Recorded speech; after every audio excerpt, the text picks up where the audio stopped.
2021년 11월 11일 목요일 하나님께서 우리에게 주시는 말씀은 욥기 22장 1절에서 20절까지의 말씀입니다.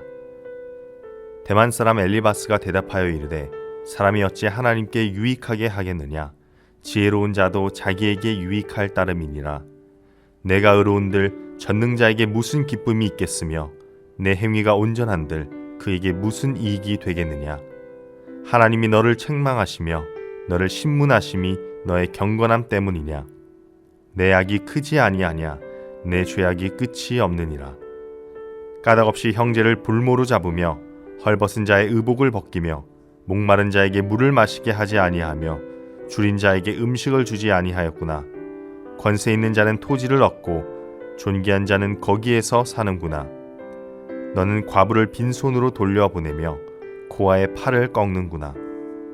그러므로 올무들이 너를 둘러있고 두려움이 갑자기 너를 엄습하며 어둠이 너로 하여금 보지 못하게 하고 홍수가 너를 덮느니라. 하나님은 높은 하늘에 계시지 아니하냐. 보라, 우두머리별이 얼마나 높은가. 그러나 내 말은 하나님이 무엇을 아시며 흑암 중에서 어찌 심판하실 수 있으랴. 빽빽한 구름이 그를 가린즉 그가 보지 못하시고 둥근 하늘을 거니실 뿐이라 하는구나. 내가 악인이 밟던 옛적 길을 지키려느냐. 그들은 때가 이르기 전에 끊겨버렸고 그들의 터는 강물로 말미암아 함몰되었느니라. 그들이 하나님께 말하기를 우리를 떠나소서 하며 또 말하기를 전능자가 우리를 위하여 무엇을 하실 수 있으라 하였으나 하나님이 좋은 것으로 그들의 집에 채우셨느니라. 악인의 계획은 나에게서 머니라. 의인은 보고 기뻐하고 죄 없는 자는 그들을 비웃기를 우리의 원수가 망하였고 그들의 남은 것을 불이 삼켰느니라 하리라. 안중무인이라는 사자성어가 있습니다. 눈안, 가운데 중, 없을 무, 사람 인으로 눈 속에 사람이 없다라는 뜻입니다. 즉 스스로 교만하여 남을 업신여김을 이르는 말입니다. 오늘 본문은 또다시 욥의 친구들 가운데 가장 먼저 욥에게 조언을 했던 엘리바스가 등장하며 욥에게 자신의 마지막 발언을 합니다.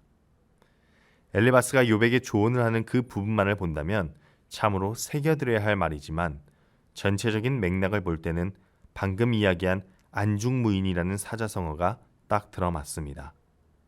그의 언행은 마치 자신이 하나님의 모든 것을 아는 마냥 하나님의 말씀을 그대로 전한다는 명목하에 욥을 훈계하고 조언합니다.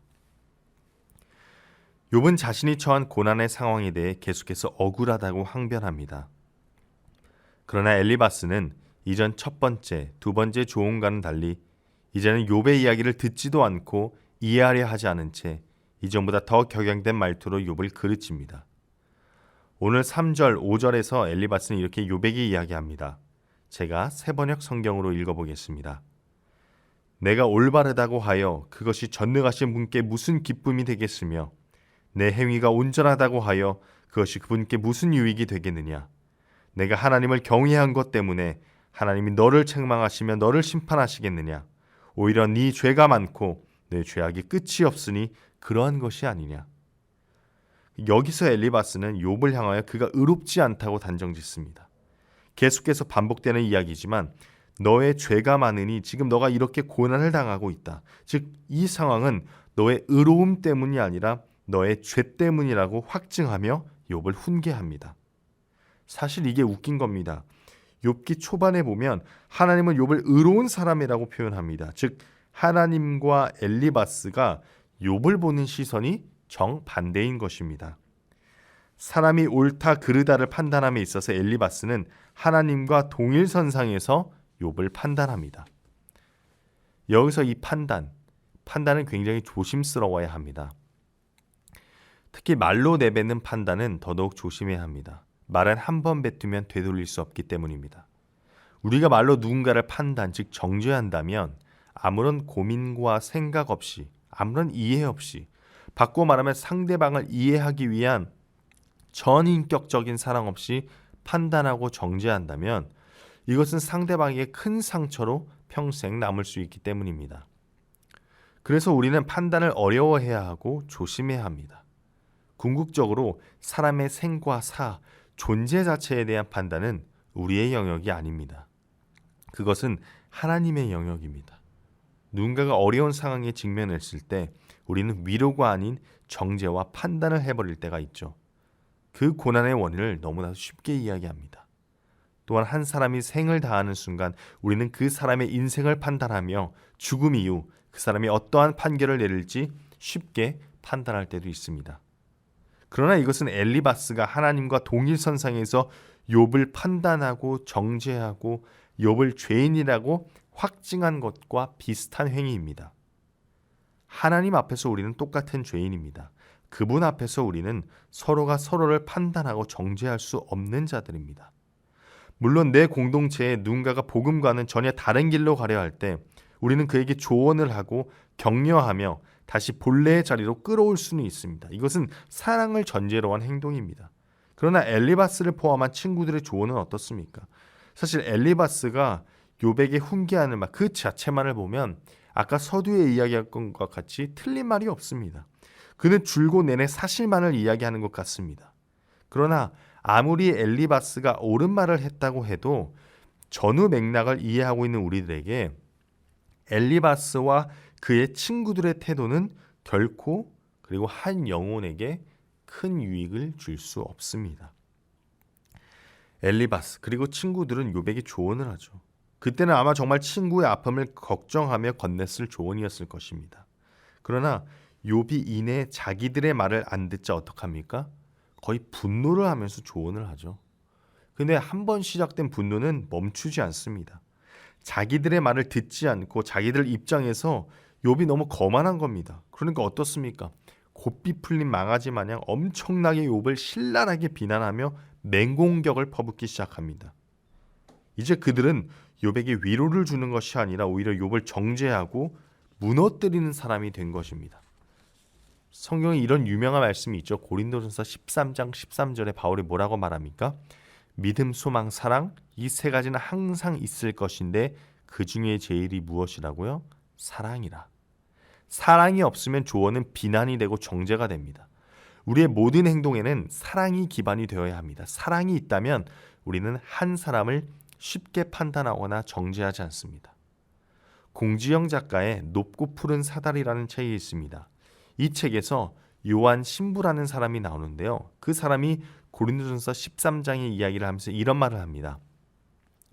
우리가 이 시련을 다 이긴다 해도 우리가 순교를 당하기 직전의 순간에서 여기서 나를 박해하고 핍박하는 모든 사람을 다 무찌르고 죽이고 탈출한다고 해도 이 시련을 사랑이 아니라 악으로 악바리 근성으로 참아내고 이겨낸 거라면 그것은 진정한 승리가 아니라네.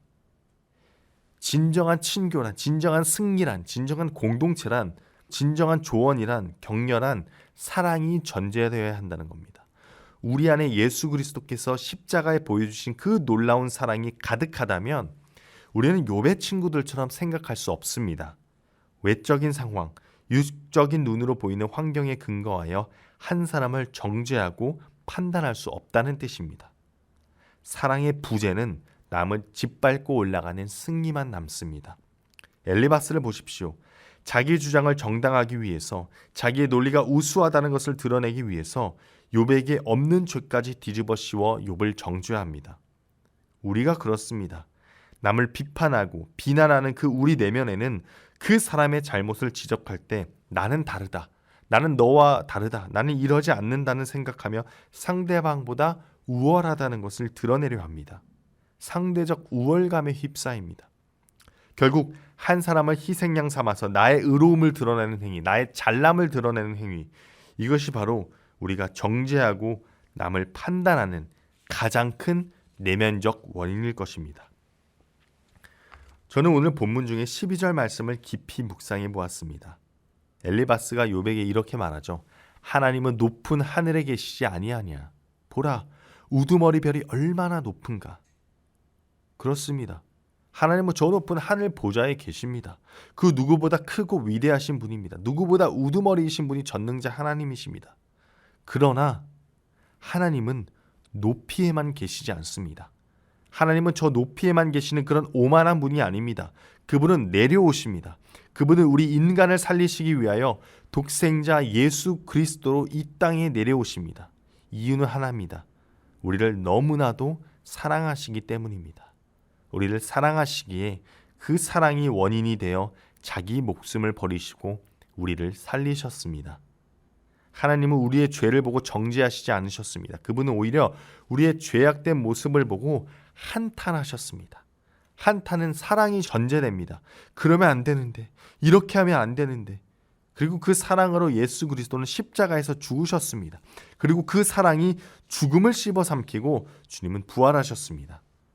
하나님은 사랑 그 자체입니다. 하나님의 형상으로 지음받은 우리 또한 사랑이 동력이 되어 삶을 살아가야 할 것입니다.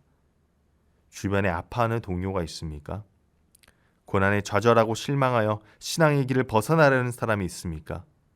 그 사람을 볼 때 무슨 생각을 하십니까? 그 사람을 희생양 삼아 나의 의로움을 드러내야겠다고 마음을 먹으십니까? 그 사람을 볼 때 나는 너와는 달리 신앙의 길을 아주 묵묵히 꾸준히 잘 가고 있어 라고 하며 어떤 나의 우월감을 드러내십니까? 아니면 사랑으로 오히려 더 기도하며 함께 이 믿음의 길을 걸어가야겠다고 생각하십니까? 우리는 예수 그리스도의 사랑으로 구원받은 자들입니다. 사랑이 동력이 되어야 합니다. 사랑해야 합니다. 사랑이 원인이 되어야 합니다. 지금 사랑하십시오.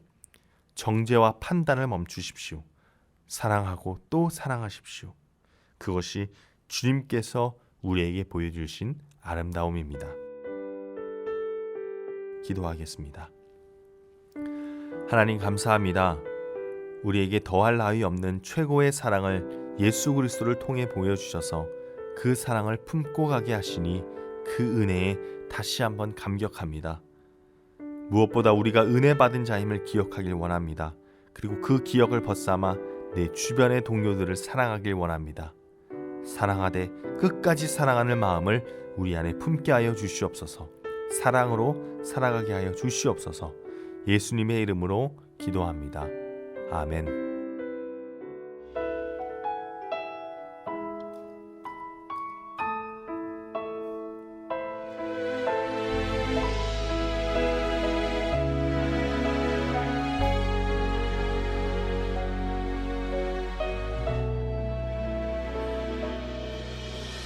이 땅 위에 오신 하나님의 본체 십자가에 달리사 우리 죄 사셨네. 하나님이 그를 지극히 높여 모든 이름 위에 뛰어난 이름을 주사 우리 예수 이름 앞에 절하고 모든 입이 주를 시네. 영광 중에 오실 주를 보리라. 선포해 왕께 만세. 존귀와 위엄을 찬양해. 왕께 만세. 주 예수 하나님.